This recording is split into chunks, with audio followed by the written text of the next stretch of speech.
6.17 부동산 정책 아직도 헷갈리세요?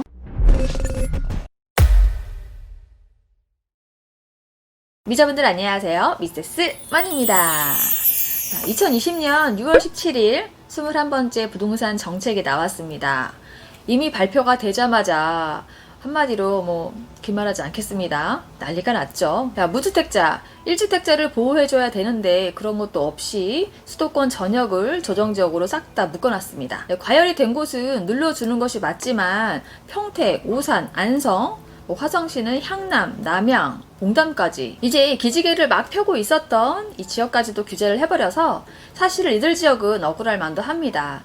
조정지역을 해제해달라는 청원도 벌써 있더라고요. 이번에 나온 정책 중에서 예외사항을 두고 헷갈리는 부분이 상당히 많은데요. 대부분이 대출에 대한 부분이죠. 미세스머니가 헷갈리는 부분만 모아서 쏙쏙 짚어드릴 테니 끝까지 시청해 주시길 바랍니다. 이번에 조정지역과 투기과열지구로 신규 선정된 곳 지도를 한번 볼게요. 지도를 보니까 한눈에 쏙 들어오죠. 수도권이 요새 좀 뜬다라는 지역은 다 묶어놨습니다. 수도권 중에서 투기과열지구로 선정이 된 곳이 좀 과천, 성남 분당, 광명, 하남, 수원, 성남 수정, 안양, 안산 단원, 구리, 군포, 의왕, 용인, 수지, 기흥, 동탄, 이신도시까지 있고요. 인천은 연수구, 남동구, 서구, 대전은 동구, 중구, 서구, 유성구, 대구는 수성구, 세종 이렇게 총 48곳이 투기과열지구로 선정이 됐습니다. 조정대상 지역 투기과열지구 지정 현황표를 보면 아까 투기과열지구는 48곳, 조정대상 지역은 69개가 됐습니다. 특이하게 충북권에서는 처음으로 청주가 규제지역에 포함이 됐죠. 청주는 KTX, SRT의 오송역 개발 사업과 더불어 최근에는 방사강 가속기 유치 발표가 나면서 거래가 급등했습니다. 이 방사강 가속기는 오창과 청주 두 지역이 최종적으로 후보에 올랐는데요. 결국 청주로 결정이 났죠. 이 방사강 가속기는 고용효과 13만 7천의 그 파급 효과가 있는 만큼 강력한 호재로 볼 수가 있기 때문에 미리미리 청주를 조정대상 지역으로 넣은 게 아닌가 합니다. 이번에 나온 내용 중에서 규제지역 내 주택담보대출 취급 시 전입 처분 요건 강화를 볼게요. 현재 투기지역 투기과열지구 내에서 9억 원 초과 주택 구입을 위해 주택담보대출을 받는 경우에는 1년 내 전입 의무가 있죠. 하지만 이게 6개월로 바뀌었습니다. 주택 가격도 9억 원 초과 상관없이 무조건 6개월 내 전입이에요. 투기지역, 투기과열지구, 조정대상 지역 모두 해당이 되겠습니다. 무주택자와 1주택자 둘 다 해당이 되는 내용이죠. 적용 시기는 2020년 7월 1일부터 시행입니다. 여기서 궁금한 점 굉장히 많은데요. 이 내용만 가지고 헷갈리는 사항이 많습니다. 여기서 문제를 내볼게요. 6월 30일 전에 주택매매 계약서를 작성하고 계약금을 지불해서 대출 신청까지 했다면 6개월 이내에 전입해야 될까요? 아니죠. 7월 1일부터 적용하는 거니까요. 그 다음 6월 30일 전에 주택매매계약서를 작성하고 계약금도 치렀어요. 근데 잔금이 7월이라 대출 실행이 7월에 되는 사람은 시행일이 7월 1일 이전에 계약서를 쓰고 계약금도 치르고 대출 신청까지 한 경우라면 바뀐 규정이 적용이 되지 않습니다. 여기서 중요한 게 또 있죠. 참고로 계약서만 쓴다고 해서 다 피해가는 건 아니에요. 반드시 계약금을 지급한 사실이 증명이 돼야 합니다. 대출 신청도 했어야 됐고요. 여기서 얘기하는 6개월 이내 전입 의무에서 말하는 기준일이 뭘까요?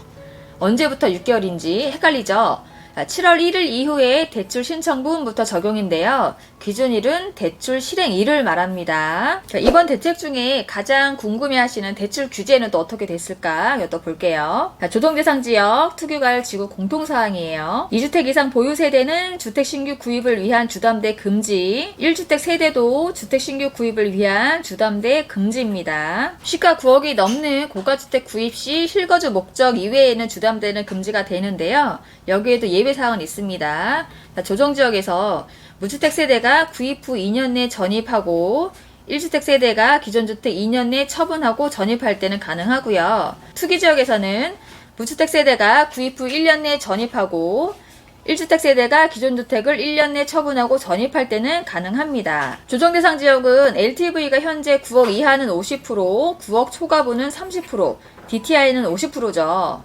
투기과열지구는 LTV 9억 이하는 40%, 9억 초과는 20%, 15억 초과는 0%, 하나도 안 나오죠. DTI는 40%입니다.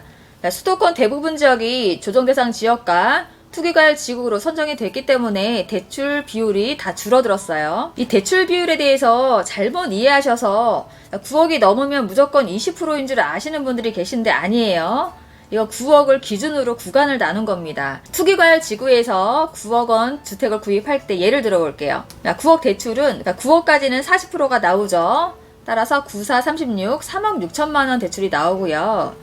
투기과열 지구에서 12억짜리 집을 살 때 9억까지는 40%가 나옵니다. 하지만 9억 초과분은 20%로 줄어들죠. 따라서 12억에서 9억까지는 40%, 나머지 3억에 대해서는 20%밖에 나오지 않으니까 합쳐서 4억 2천만 원이 나옵니다. 자, 14억짜리 집을 샀을 때 9억까지는 똑같이 40%가 나왔죠. 3억 6천만 원.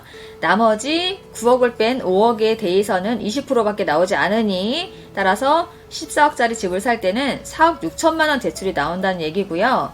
15억이 넘으면 어떻게 될까요? 하나도 안 나오죠.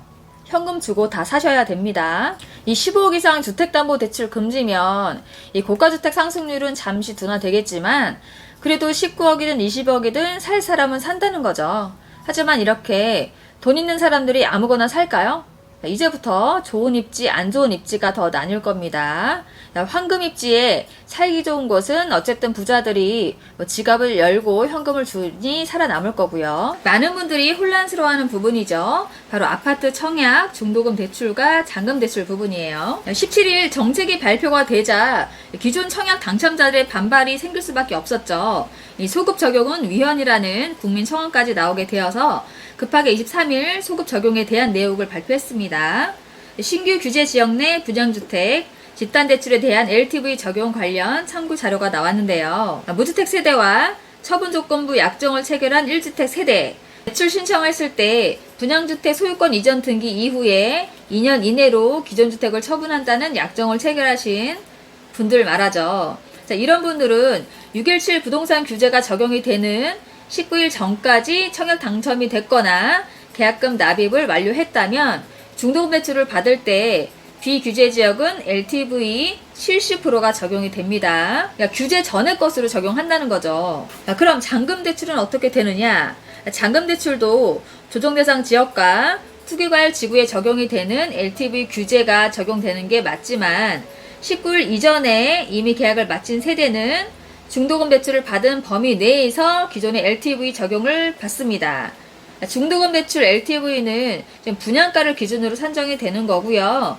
잔금 대출 LTV는 시세를 기준으로 산정이 되는 거죠. 간략하게 요약을 해보면 중도금 대출은 기존대로 비규제 지역이었던 곳은 70%였으니까 예전대로 70%로 해주는 대신에 잔금 대출은 17일 대책에 해당이 되어서 조정지역으로 바뀌었다면 LTV는 50% 적용을 한다는 거예요. 중도금 받은 범위 내에서니까 한마디로 중도금 대출 받은 만큼 잔금 대출을 해준다, 이제 이런 얘기가 되는 거예요.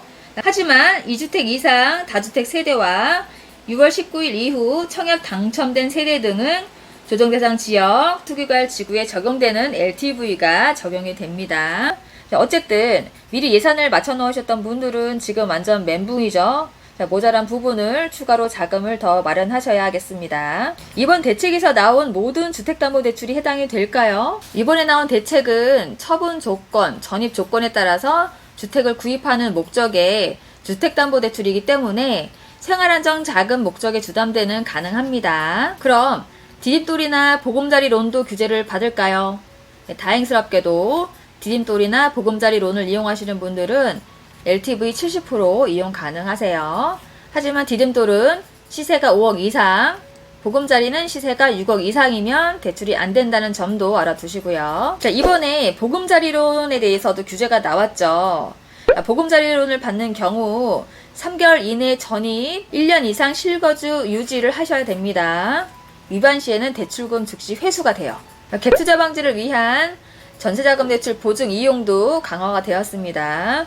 투기지역, 투기과열 지구 내에서 3억 원 초과 아파트를 신규 구입하는 경우 전세대출 보증 제한 대상에 추가가 되었고요. 전세대출을 받은 후에 투기지역, 투기과열지구에서 3억 원 초과 아파트를 구입하는 경우에는 전세대금이 즉시 회수가 되죠. 이것도 지금 말이 많습니다. 제가 이것도 문제를 좀 내볼게요. 규제 이후에 전세대출을 받은 사람이 3억 원이 넘는 주택을 구매하면 대출을 회수하도록 되어 있는데요. 그럼 만약에 기존의 세입자, 임대차 기간이 남아있어서 내가 입주를 하지 못하는 경우가 생긴다면 어떻게 될까요? 세입자가 나갈 때까지는 대출 회수를 유예해 주는데요. 여기에도 세입자 만기와 본인의 전세대출 만기 중에서 먼저 돌아오는 날까지 회수를 유예합니다. 자, 그럼 전세대출을 받은 무주택자가 3억 원이 넘는 분양권을 구입해도 전세대출이 회수가 될까요? 분양권 상태에서는 주택이 아니죠. 등기가 나지 않았으니까 전세대출 회수가 되지는 않습니다. 하지만 분양권을 등기를 치고 아파트 소유권이 취득이 되는 시점에서는 회수가 됩니다. 집 살 때는 3억 원 이하였는데 집값이 올라서 3억 원 이상이 되었을 경우에 전세대출 연장이 될까요?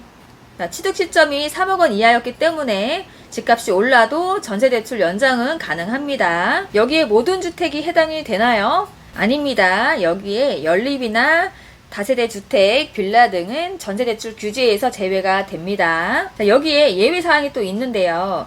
직장 이동이나 자녀 교육, 부모 봉양 등의 그 실수요 목적으로 시 공간의 이동이 있을 경우에는 전세대출을 받을 수 있습니다. 하지만 서울시와 광역시 내에서 이동은 안 된다는 거 참고로 알아두세요. 이번에 나온 대책을 크게 4가지로 나누어 보면 과열지역의 투기 수요 유입 차단의 목적, 정비사업 규제 정비 목적, 법인을 활용한 투기 수요 근절의 목적, 12.16 대책, 공급대책 후속조치 추진이라는 목적이 있습니다. 이번에 토지거래 허가 구역으로 지정이 된 곳이 있죠. 잠실, 삼성, 청담, 대치동입니다. 이번에 토지거래 허가 구역으로 묶인 곳은 이 강남의 주택거래 허가제에 대해서 시장경제 기본 원칙인 재산권과 거주, 이동의 자유를 무시하는 것이라며 소송의 가능성에 대한 얘기도 나오고 있어요. 정비사업 규제를 보면 재건축 안전진단 절차를 강화한다고 했고요. 정비사업 조합원 지위 요건을 강화한다고 했습니다. 투기과열지구 조정대상 지역에서